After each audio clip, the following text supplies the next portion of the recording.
une mère. Alors, c'est ce qui définit Rachel. C'est ce qui définit Rachel. Alors, il faut savoir que là, on est dans le mois de Cheshvan.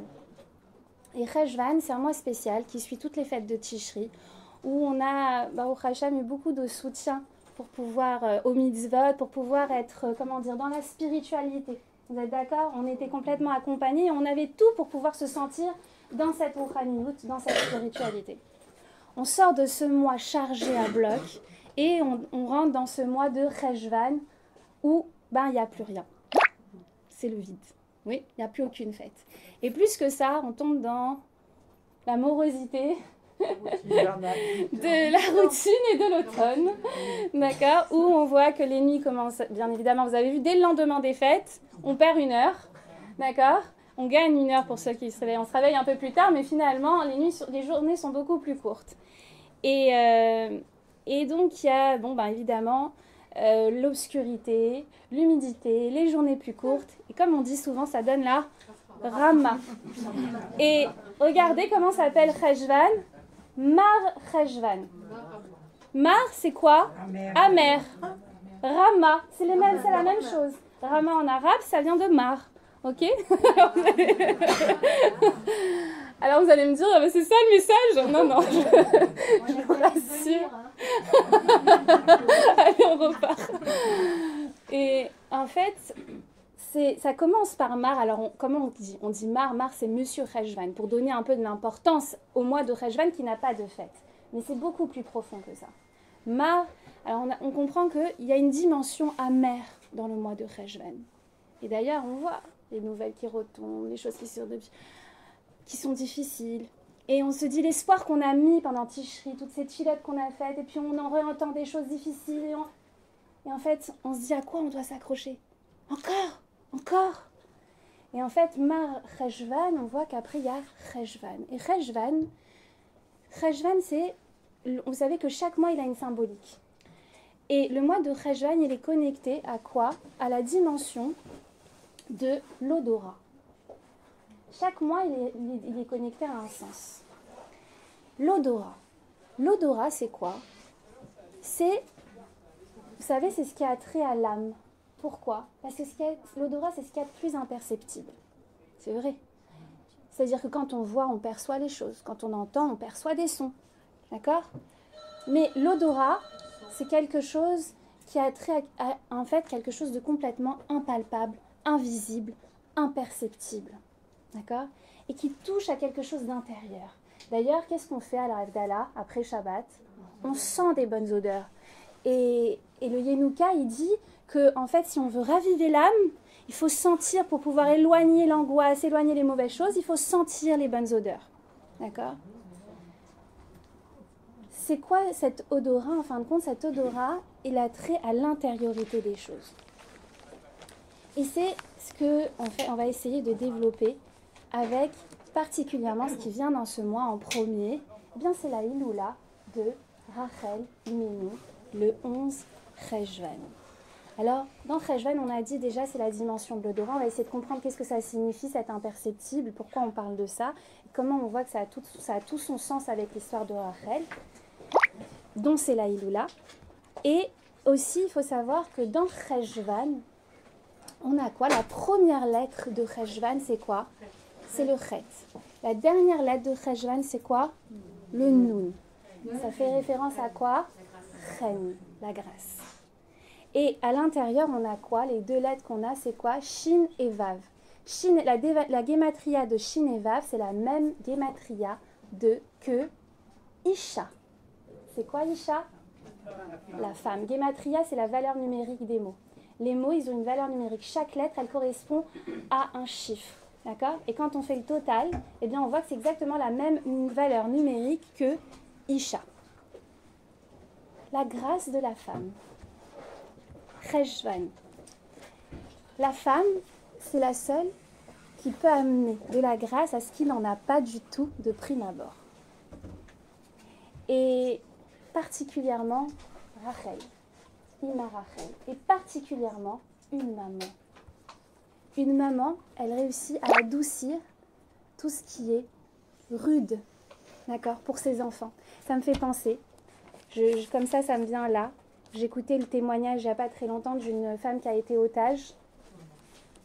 Et qui a été otage avec sa fille. Elle avait été kidnappée au kibbutz Be'eri et elle a été otage avec sa toute petite fille.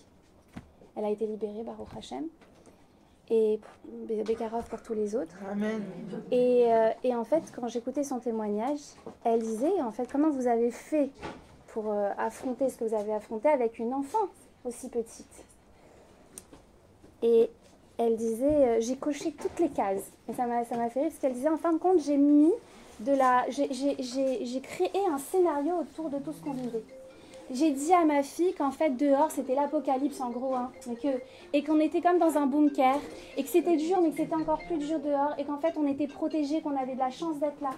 Et en fait elle a réussi finalement à accompagner sa fille dans tout ça en mettant, en fin de compte, en transformant. Et ça m'a fait penser aussi, il y a un film, c'est La vie est belle, c'est ça, La vie est belle.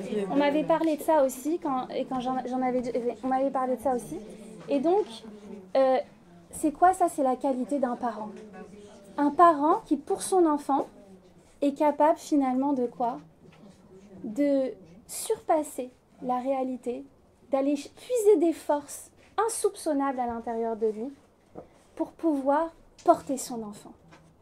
Ça, c'est Ima Rachel. Elle nous permet d'aller trouver à l'intérieur de nous des forces insoupçonnables pour nous porter. Et c'est elle qui nous porte dans la difficulté, dans l'obscurité, dans l'épreuve. On dit que Rachel Imenu, quand il y a une dima, une larme qui est versée, d'accord? Eh bien, elle dédouble notre larme auprès d'Hachem. Comment on sait ça? Ça veut dire quoi? Dima, la valeur numérique de dima, c'est 119. La valeur numérique de Rachel, c'est quoi? 248. Vous avez compris le lien ou pas? Non, c'est le double de 119. Pourquoi? Quand nous on verse une larme, Rachel, elle en verse une double. Elle double notre larme auprès d'Hachem pour actionner notre délivrance et pour nous rapprocher de la Yeshua. Ça, c'est la force de Ima Rachel. Et pourquoi Ima Rachel, elle a cette force-là? Pourquoi elle a cette force incroyable?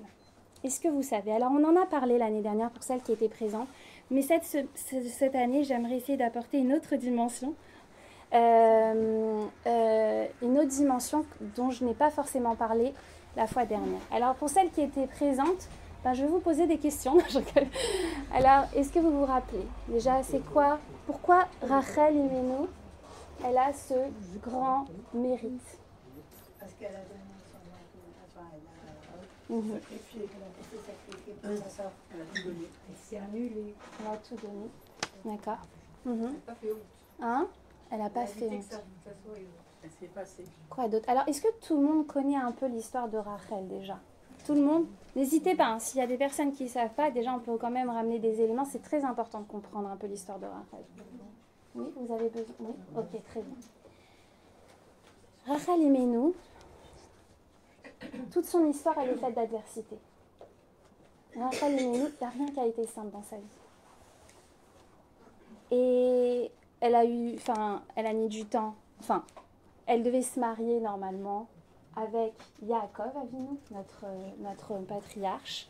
Elle devait se marier avec lui. Normalement, l'aîné, c'était Léa, devait se marier avec Esav. Et Rachel, c'était Yaakov. C'était la suite logique des choses. Et ce qui va se passer, c'est que, par un stratagème de son père Lavan, qui était un rachat, elle va être... c'est Léa qui va prendre sa place. C'est Léa qui va prendre sa place, mais plus que ça, Rachel, elle va lui laisser sa place et elle va lui donner sa place. Alors que Yaakov, il va attendre 7 ans. Il va déjà travailler 7 ans pour pouvoir se marier avec Rachel. Au bout de 7 années, Rachel aussi savait que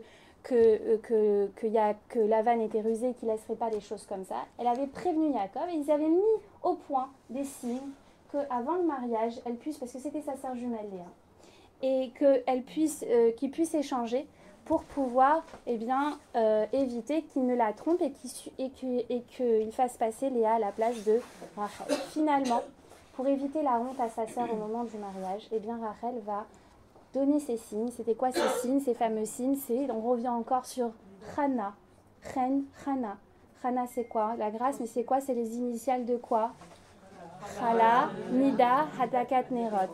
C'était en fin de compte, Yaakov, il lui a enseigné ce que c'est d'être une femme dans son foyer. D'accord? C'est de tenir avant tout ces 3 choses qui sont fondamentales pour le foyer. Et il lui a enseigné ça parce qu'à l'époque, il n'y avait pas encore la Torah. D'accord? Il lui a enseigné ça. Et elle a transmis ce savoir à sa sœur. Elle ne lui a pas dit que c'était des signes. Regardez ça, c'est ça la grande force de Rachel. Elle ne lui a pas dit que c'était des signes. Elle ne lui a pas dit qu'elle était en train de lui céder son mari. Elle lui a juste enseigné pour pas qu'en fait Léa se sente redevable vis-à-vis de sa sœur. Est-ce que vous voyez la grandeur? Non seulement elle fait un cadeau, mais l'autre n'est pas conscient du cadeau extraordinaire qu'elle est en train de lui faire. Au-delà de ça, il faut comprendre que ce n'est pas une simple histoire d'amour Rachel et Léa. Alors oui, c'était l'amour de sa vie. Yaakov, quand on voit dans les textes, c'était vraiment, Rachel, c'était l'amour de sa vie. Il ne jurait que par Rachel. Mais au-delà de cette histoire d'amour, c'est Rachel, elle n'est pas simplement en train de laisser l'âme de sa vie.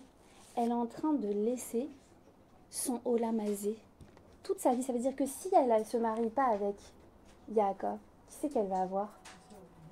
Esav. Esav, le diabolique Esav, qui tue, qui viole. C'était ça qu'elle devait avoir. Est-ce que vous imaginez? Léa, elle a pleuré toute sa vie pour ne pas épouser Esav. Toute sa vie, elle a pleuré. On dit que Léa, ce qu'il a défini, c'est qu'elle pleurait tout le temps, parce qu'elle savait qu'elle allait épouser Esav. Et Rachel, elle a été capable de céder son olamazé, ça veut dire sa vie dans ce monde, de risquer de finir avec Esav, parce qu'elle ne savait pas au moment où elle a cédé son mari, qu'elle allait se marier finalement avec lui. À ce moment-là, vous voyez, nos autres avots, nos autres pères, ils n'avaient qu'une femme. C'est lui qui a ouvert la voie de la polygamie. Mais en tout cas, elle ne le savait pas. Ensuite, c'est pas seulement le Olam Hazé qu'elle cède, c'est son Olam Haba. C'est le monde futur. Pourquoi? Là, elle sait, comment dire, Rachel à ce moment-là, on parle de nos Imaot, elle sait que là, il ne s'agit pas simplement de construire une famille, il s'agit de construire le Ham Israël, les 12 tribus qui vont descendre de Yaakov, qui devaient descendre de Yaakov et Rachel. Donc si jamais il se marie avec sa sœur et qu'elle lui donne des enfants, eh bien en fin de compte ça l'efface complètement du projet du clan Israël entièrement. Donc c'est pas simplement elle, Rachel, c'est une zadékette. Elle veut non seulement se marier, elle veut pas se marier pour se marier. Elle veut se marier pour bâtir l'avenir. Elle veut se marier parce qu'elle veut donner du sens à son existence. Elle veut se marier parce qu'elle veut servir le projet divin. Et là, elle se met complètement hors du projet divin. Elle perd son Olam Hazé et son Olam Haba. Pourquoi? Pour ne pas faire honte à sa sœur. Alors, ça c'est ce qu'on a vu la dernière fois. Alors, c'est pas encore fini. Il va y avoir bien des épreuves pour notre chère Rachel. Parce qu'après, finalement, elle va se marier avec Yaakov en deuxième noce. Et suite à ça, sa sœur, elle va avoir enfant sur enfant. Et elle, rien, stérile. D'accord? Elle va, vous connaissez l'histoire des mandragores? En fait, voilà, elle a des épreuves sur épreuves. Et la fin, et ce qui est le plus tragique, c'est qu'elle va mourir en couche. Elle va accoucher de Binyamin.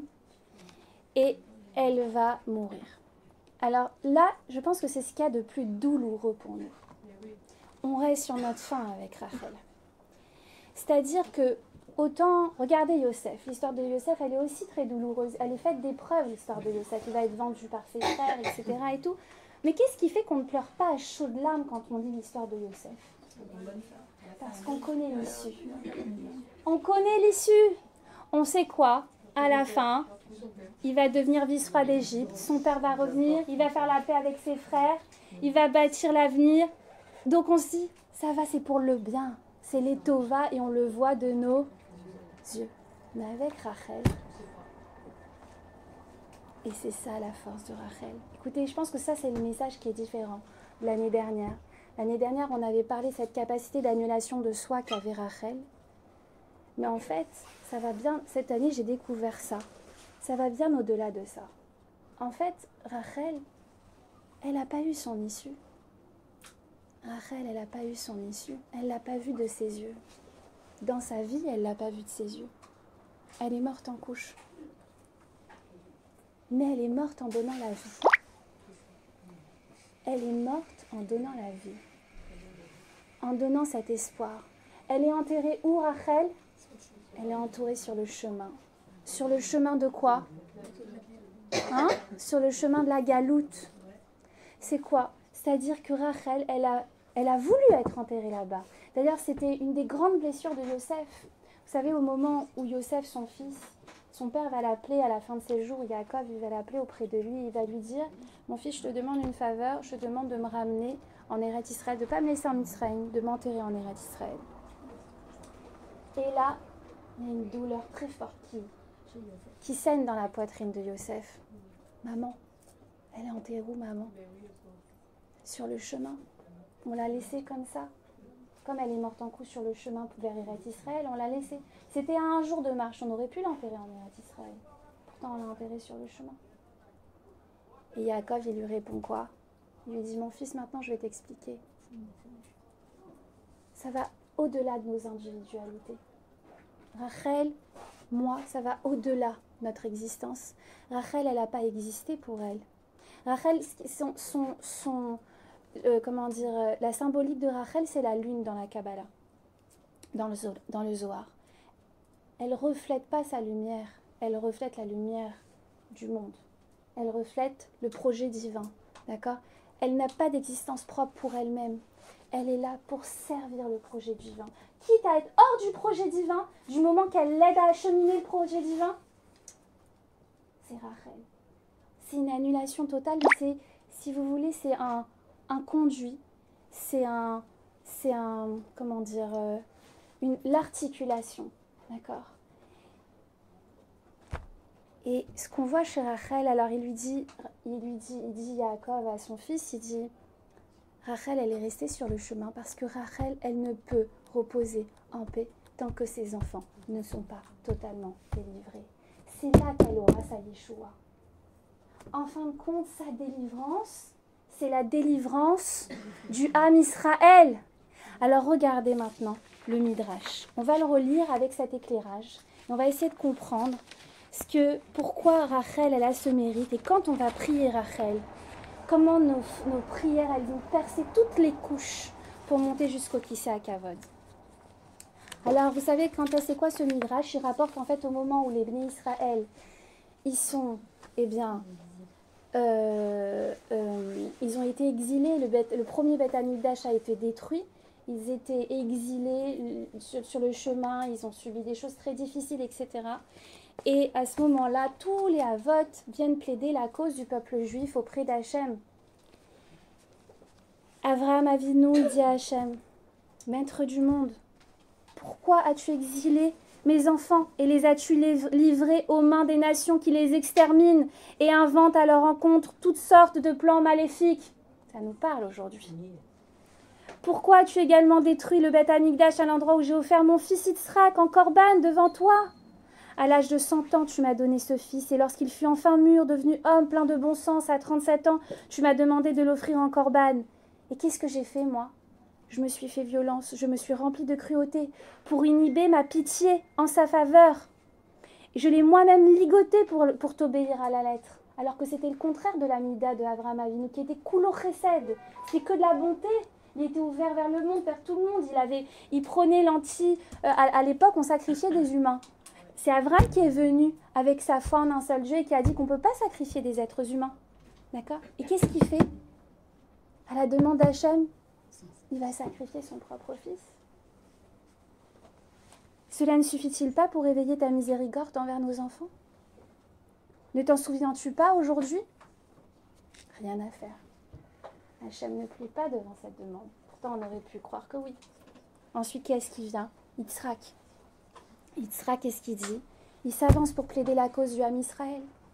Et il dit, Maître du monde, lorsque mon père m'a dit, Hachem me montrera le bélier pour l'offrir en korban, je ne me suis pas dérobée devant toi.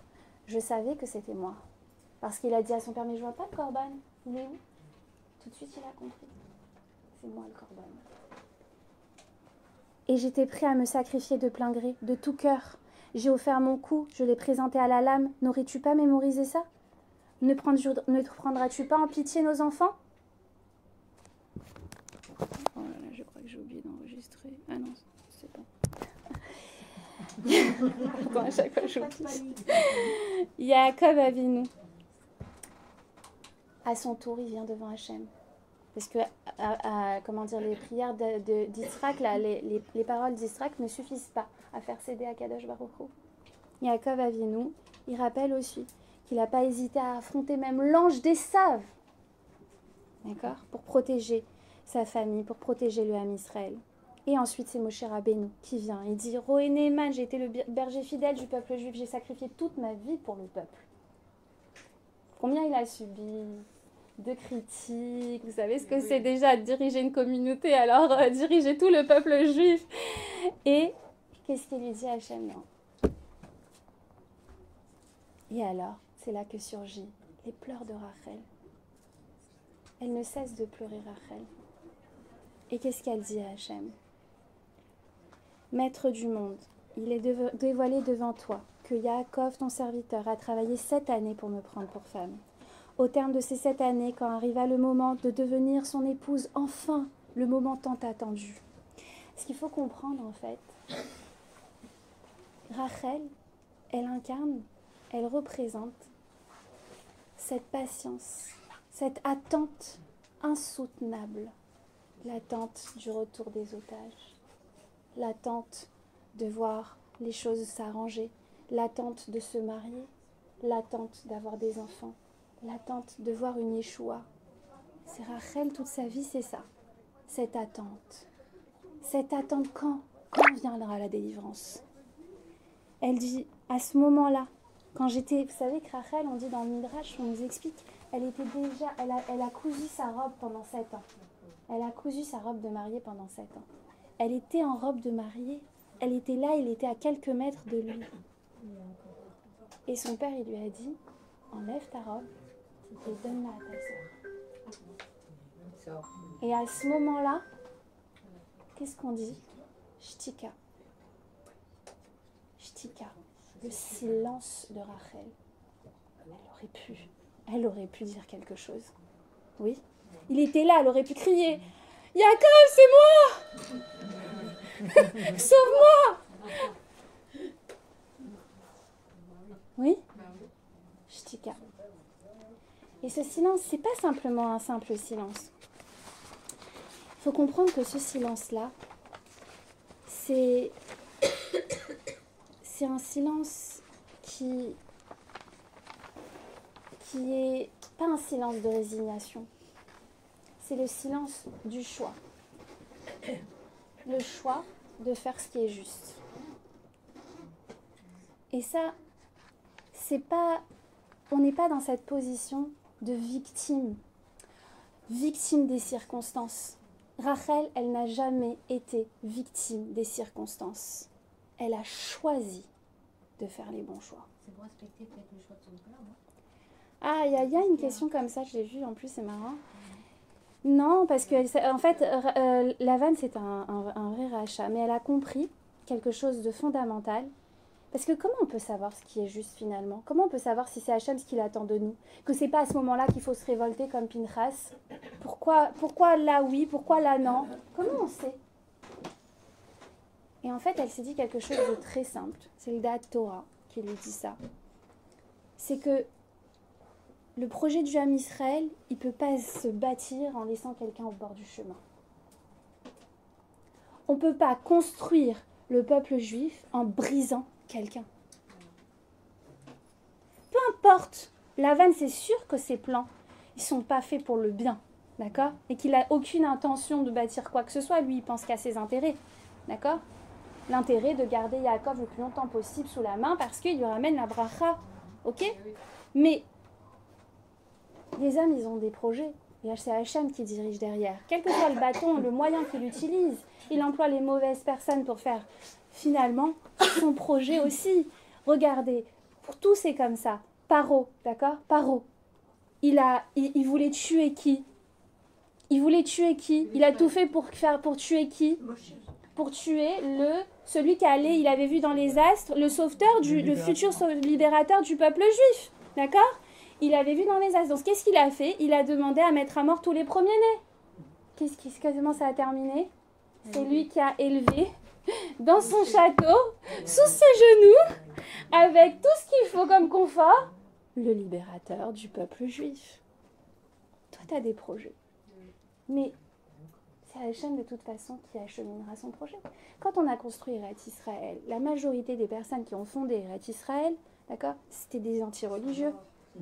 C'était des anti-religieux. Ok? Et pourtant, ils ont permis quoi? Ils ont permis la renaissance du Olam HaTorah. La renaissance du monde de Torah. Vous savez il y avait combien de Bachorei Yeshiva à l'époque quand ils sont arrivés en Eretz Israël? Une poignée. Aujourd'hui, ils sont plus de 70 000 qui étudient la Torah. Donc, en fait, il faut comprendre que, effectivement, Lavan, il avait son projet, mais Hachem, il savait comment acheminer les choses. La seule question chez Rachel, c'est quel rôle moi j'ai à jouer dans tout ça? Et je ne peux pas concevoir, finalement, de me marier, d'être heureuse, etc., et de faire honte à ma sœur et de la laisser sur le bord de la route. Donc elle a dit à partir de là, j'ai qu'un choix. Et je choisis de me sacrifier. Mais c'est un choix. Je le choisis parce que ça a du sens pour moi et que je m'inscris dans un idéal qui me dépasse. Ça, c'est la force de Rachel. Et donc Rachel, elle dit, enfin j'allais devenir son épouse, et qu'est-ce que mon père me demanda? De donner ma place à ma sœur auprès de lui. J'ai pris sur moi. J'ai surmonté mon Yetzer Hara. J'ai pris en pitié ma sœur pour l'épargner de la honte. Et pas simplement ça, le soir même. Alors ça, c'est un midrash aussi. Il y en a qui disent qu'elle lui a donné, elle lui a enseigné les signes. Il y en a qui disent qu'elle était sous le lit nuptial. Et pour ne pas qu'ils reconnaissent la voix de Léa, c'est elle qui parlait à la place. Vous vous rendez compte jusqu'où elle est allée? Cachée dans la pièce lorsqu'il s'adressait à elle et qu'elle ne pouvait répondre, je pris la parole à sa place afin qu'il ne reconnaisse pas sa voix. Et tout ça, j'ai agi par pure bonté envers ma sœur. Et qu'est-ce qu'elle lui dit? Elle lui dit, que suis-je, moi? Un être de chair et de sang? Je suis cendre et poussière. Je n'ai pas été jalouse d'avoir introduit une rivale dans ma maison. Et toi, tu vas être jaloux de l'idolâtrie de tes enfants qui ont introduit un rival dans ta maison, dans ton Beth Amikdash.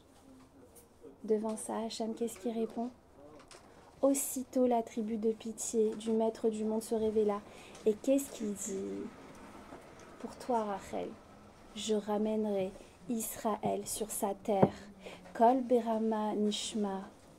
Veyesh tigva leachariter. Il y a un espoir à ta fin. Écoutez. Yesh tigva leachariter. Ça se termine sur une mort. Mais pourtant, ça donne un espoir de vie. Neum Hashem. Parole d'Hachem. Quand on dit Neum Hashem, c'est une promesse. D'accord? Beshuvu bani nikvulam. Et tes enfants, les enfants retourneront dans leurs frontières. Alors, là, c'est très important parce que, en fait, on voit quelque chose, on voit que quand Hachem il lui dit, je te fais la promesse, Yesh Sachar Lifulater. Il y a une récompense à tes efforts. Dans la vie, on prie parfois longtemps pour quelque chose. On désespère parfois, oui, parce qu'on ne voit pas la chose venir. Et là, Rachel, elle nous apprend quelque chose de fondamental. Yesh Sachar. Hachem, il lui dit, pourquoi il répond à Rachel? Pourquoi c'est la seule à qui il répond? C'est la seule qui n'a pas vu son issue. Et il lui dit, compte sur moi, parce que tu continues à pleurer. En fin de compte, quand nous, on est en souffrance encore, dans toutes les générations qui vont suivre, c'est Rachel qui souffre encore. C'est Rachel qui ne voit pas encore l'issue. Alors, il lui fait une promesse à Rachel. Il lui dit, Yesh Sachar Lifulater. Il y a une récompense à tes efforts. Sachez qu'il y a une récompense à nos efforts. et que Akadosh Baruch Hu et Rachel Imenu, elle fait cette promesse. Quand vous priez au moment de Saïloula, quand vous priez et que vous vous adressez à Hachem par le mérite de Rachel, Rachel, elle fait accéder vos prières au trône céleste. Parce que Rachel Imenu, c'est l'incarnation de cette attente-là insoutenable. Elle sait ce qu'on traverse. Elle sait. Elle sait ce que chacun traverse dans sa propre douleur, dans sa propre difficulté. Et Rachel, elle va donner naissance à qui? Quand elle va mourir, elle va donner naissance à Binyamin. Alors c'est très très beau. Vous savez comment elle a appelé Rachel Binyamin quand il est né? Dans un dernier souffle, c'est elle qui a nommé son fils. Vous savez que les Imaot, très intéressant aussi, une autre idée que je ne vous ai pas dit, c'est que Rachel Imenu, c'est la seule dont on connaît la Iloula, de nos Imaot. Nos autres Imaot, on ne connaît pas la Iloula. D'accord? Est-ce que vous savez pourquoi? Bravo. Parce que normalement, on connaît la naissance de tous les Shvatim. Donc comme il y a les mortes au moment de l'accouchement, eh bien, on connaît la date de la Iloula de Rachel Imenu. Toutes les autres ont basculé dans quoi? Toutes les autres Imaot ont basculé dans l'anonymat quelque part, après leur mort. Ok? Et celle qui est restée dans l'éternité et qui traverse les temps et qui existe dans sa mort et qui est plus vivante que jamais, c'est Rachel Imenu. Yesh Sachar Lifou la terre. Parfois de nos yeux on ne voit pas, mais on est en train de bâtir quelque chose d'extraordinaire avec notre filote. Ces filotes-là, même si elles ne sont pas, exaucées dans ce pourquoi on prie maintenant, d'accord? Elles seront, on est en train de remplir le vase de la délivrance. Et ces larmes-là, eh bien, elles vont porter la Yeshua. Elles vont apporter la Yeshua. Yesh Sachar Lifou la terre. Elle donne donc naissance à... Elle donne donc naissance à Binyamin. Et Binyamin, c'est... Comment elle l'a nommé quand elle... Exactement. Dans un dernier souffle, elle va dire Ben Oni, le fils de ma douleur. C'est dur. Et ça va être transformé en... C'est Yaakov qui va renommer son fils et qui va dire Binyamin, le fils de ma droite. Alors j'ai entendu il n'y a pas longtemps, je crois que c'est Mariacha qui disait on a vu Binyamin Netanyahou, ça fait très longtemps qu'il est dirigeant, même s'il est très controversé. Mais le fils de ma droite, ça veut dire quoi? Et c'est quoi Ben Oni, le fils de ma douleur? Alors attendez, je vous lis dans le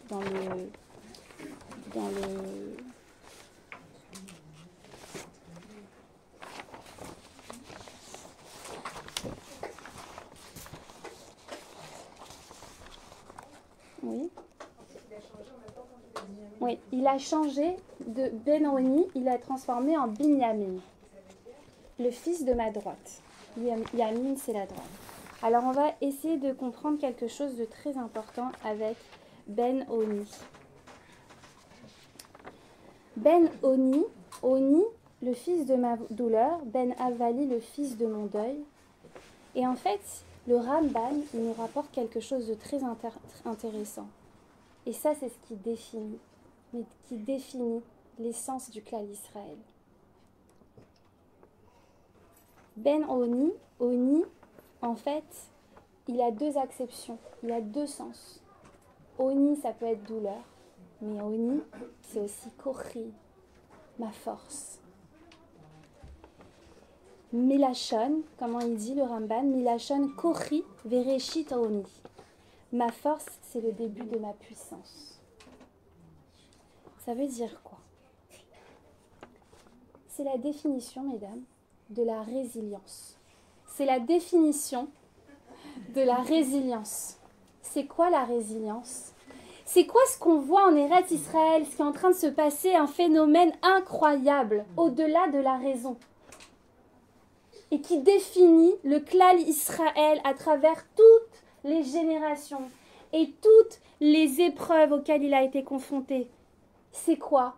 C'est sa résilience. Alors, il n'y a pas longtemps, ma fille me demandait, mais c'est quoi la résilience, maman? Et en fait, c'est exactement ça, la résilience. C'est transformer la douleur en force. La résilience, c'est cette capacité à faire de ces épreuves un tremplin pour se renforcer et se surpasser. C'est cette capacité à révéler à travers l'épreuve des ressources insoupçonnées à l'intérieur de toi. C'est cette capacité à finalement ne pas faire dépendre ton bonheur et ta réalisation des circonstances extérieures, mais uniquement de ce que tu construis à l'intérieur de toi.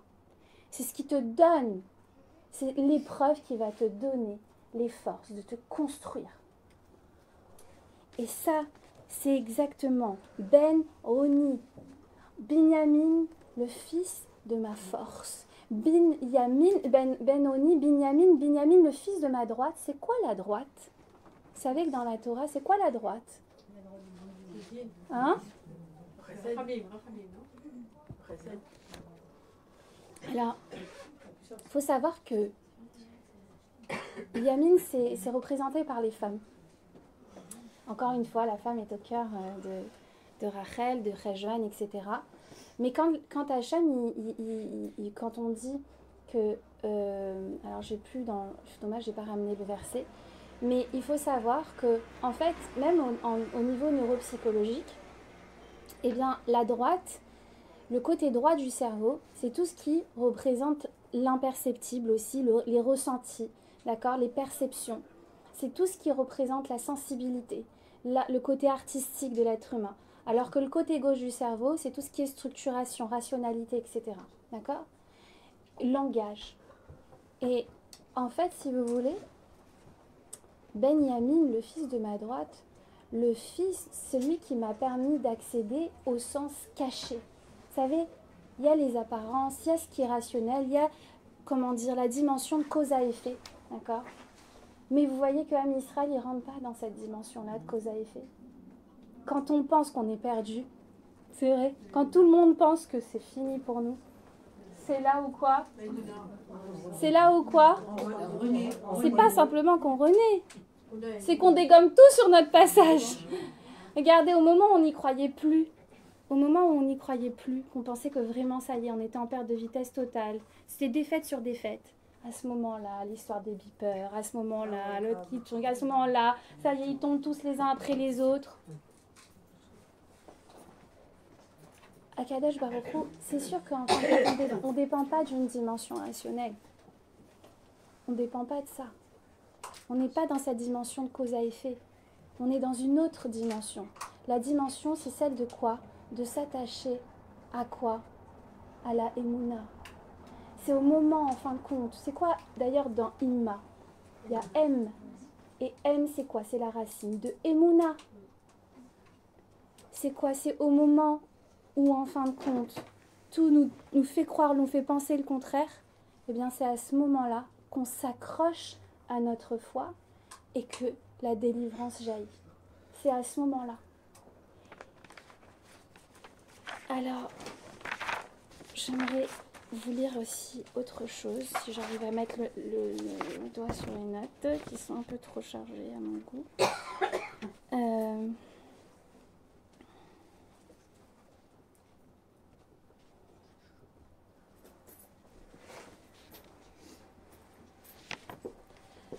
Ouais, j'avais noté ça quand je réfléchissais sur le sens du message de ce soir. Dans l'épreuve, il y a quelque chose de nous qui meurt. Mais quand on s'accroche à la Emouna, il y a quelque chose de plus grand encore qui naît. Et c'est ça un petit peu le message de Rachel. C'est que, évidemment, toute épreuve, qui dit épreuve, implique difficulté, implique parfois douleur, implique parfois souffrance. Il y a forcément quelque chose qu'on doit céder de nous-mêmes dans ça. Ou qu'on doit perdre. Ok? Mais quand on s'accroche à la Emouna, on comprend qu'en fait on gagne encore plus grand. Et c'est ça le message du Ham Israël. c'est de réussir à s'accrocher à cet invisible. Et comment on va trouver ses forces? Eh bien, en tenant la main de Imar Rachel. On demande à Imar Rachel, toi, tu as tout connu, tu as tout traversé, et tu pleures encore. Tu pleures encore à chaque souffrance, tu es en souffrance également. Et on dit que la Shrina est en souffrance. D'ailleurs, Rachel, dans le Zohar, elle représente la Shrina. D'accord? Elle représente cette Shrina qui est en galoute avec nous. Quand nous, on souffre, la Shrina, elle souffre.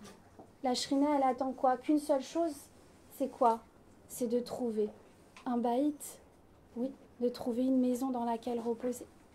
Elle veut que le Ham Israël constitue ce baït, cette unité qui peut accueillir le divin. Mais tant que nous, on n'est pas un kéli, un réceptacle de cette spiritualité, elle ne peut reposer nulle part, elle est en errance, tout comme le Ham Israël est en errance. Donc on s'accroche à Imar Rachel et on lui demande d'intercéder en notre faveur et d'actionner le train de la Géoula, de le précipiter. Alors j'ai entendu, je vous ai dit la dernière fois, j'ai entendu quelque chose que j'avais jamais entendu, c'est que, je crois que c'est la rabbinite Pnina El-Krief qui l'avait dit, qu'en fait Rachel, elle fait quelque chose, au moment, en fin de compte, vous savez, là on est dans la fin des temps, on le sait, on le voit, d'accord?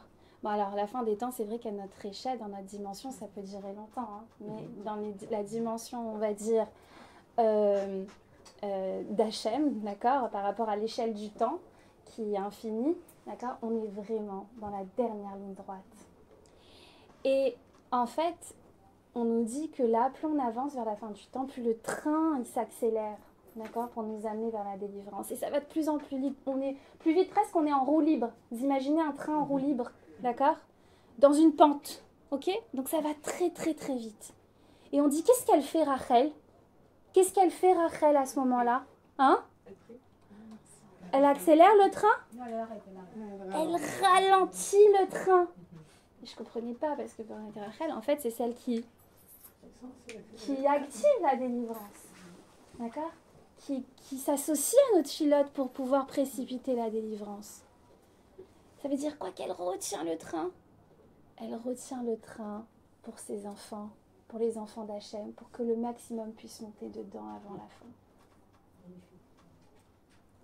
Évidemment que Rachel, elle précipite, d'accord, la montée de notre chilote pour qu'Hachem nous donne tout, d'accord, évidemment. Et quand on prie finalement, on se connecte à Hachem, on se connecte au projet divin, donc il n'y a pas de raison qu'elle freine ça. Mais elle freine le train de la délivrance parce qu'elle veut qu'un maximum de personnes reconnaissent Akadosh Baruch Hu, voient au-delà du perceptif, voient au-delà de ce qui nous paraît être une évidence, de c'est comme ça que ça marche, ou en fin de compte, s'il n'y a pas les États-Unis avec nous, c'est fini, ou je ne sais quoi, enfin, d'être dans cette dimension rationnelle en pensant qu'on est perdu. On n'est jamais perdu.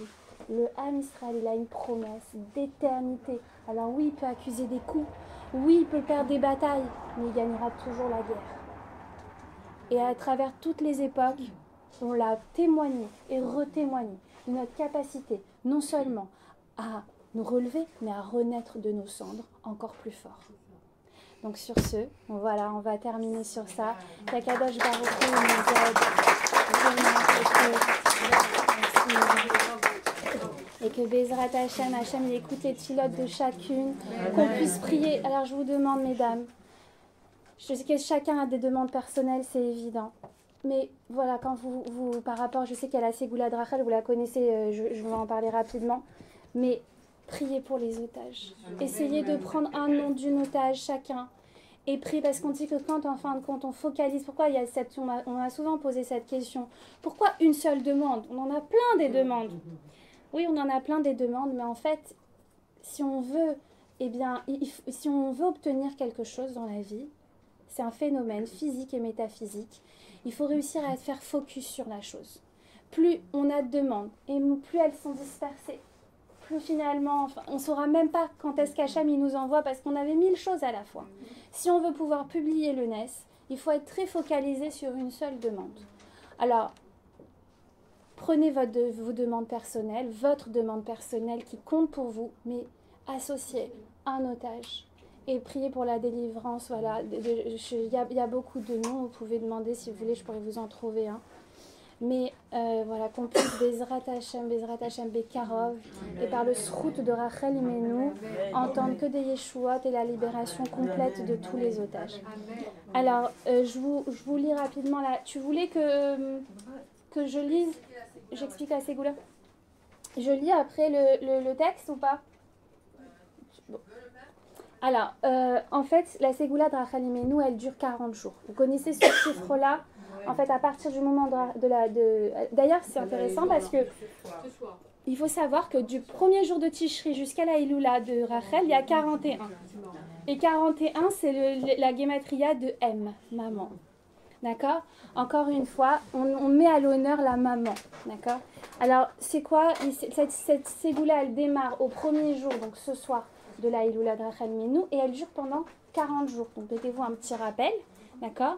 Il faut donner une pièce à la tzedaka chaque jour, allumer une bougie bisrout Rachel Imenu, d'accord, prier pour une seule chose et réciter la prière suivante qui vous est donnée par l'association Luna Batel, qu'on remercie. D'accord, on remercie Karen, on remercie Nazal, vraiment de s'engager comme ça pour la communauté, d'organiser toujours des événements pour pouvoir mettre de la spiritualité dans nos existences. Et donc, il faut lire donc cette prière, d'accord? Bon, c'est pas la peine. Vous voulez que je vous la lise ou on la lit quand on allume, je la lirai, d'accord? Vous avez pas... Ah si, vous avez déjà allumé. Alors je la lirai toute seule. Voilà. Donc 40 jours. On peut la voir, j'espère, juste pour oui, elle va distribuer. Si j'en ai pas assez. Ah, très important, dernier point très important, c'est qu'à l'issue de ces 40 jours, eh bien, si votre demande Bezrat Hashem avec l'aide d'Hachem s'est exaucée, eh bien, il faut publier le NES. Ça veut dire qu'il va falloir organiser un événement, par exemple, venir ici, et à l'occasion de cet événement, eh bien, vous parlez devant tout le monde pour dire que votre prière a été exaucée, évidemment par le srout de Rachel, mais surtout, pourquoi? C'est la force en fait de la publication. Ça veut dire que quand Akadosh Baruch Hu, il nous envoie, il répond à notre filote, très souvent, on s'en rend pas compte. On ne prend pas conscience, en fin de compte, quand Hachem il envoie nos cadeaux. Ça devient, on croit que c'est comme un chemin naturel parce qu'on a fourni des efforts avant, parce qu'il y a eu plein de choses qui se sont passées. Et là, en fin de compte, le fait de publier le NES, c'est vraiment de remettre Hachem à sa place et d'être dans cette reconnaissance absolue. Et c'est ce qui amène la délivrance, plus que tout. Voilà. Hazak Soubar. Est-ce qu'on peut lire en français? Oui. Oui, merci. Oui. Est-ce qu'il y a une dame qui voudrait dire quelque chose? S'il vous plaît, je prends suite à ce qu'a dit Madame Gauguin par rapport à la Ségoula. Je suis sur un groupe et je vais donc vous faire écouter. Donc il y a une de mes proches qui m'a envoyé un message en disant que Baruch Hashem, elle a fait cette Ségoula et Akadosh Baruch Hu l'a répondu. Voilà. On s'invite à faire pareil et que Hachem exauce notre filote. Je peux dire aussi personnellement que je l'ai faite il y a longtemps maintenant et que j'avais été exaucée Baruch Hashem. Moi, j'ai reçu, juste avant de venir, j'ai reçu un message et je me suis dit, je le partage.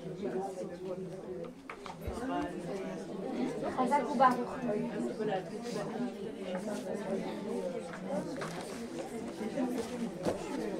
Ce qui est dur, c'est de se rappeler. Ce qui est dur, c'est de se rappeler les 40 jours. Faut se mettre un petit rappel. Et avant Shabbat, et moi ça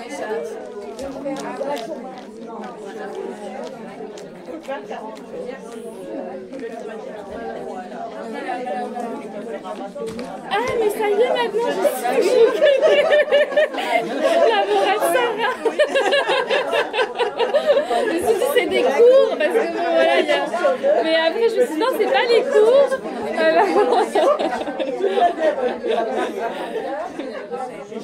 J'ai très chaud, c'est normal, je suis la seule. Vraiment, on vous remercie, Keren.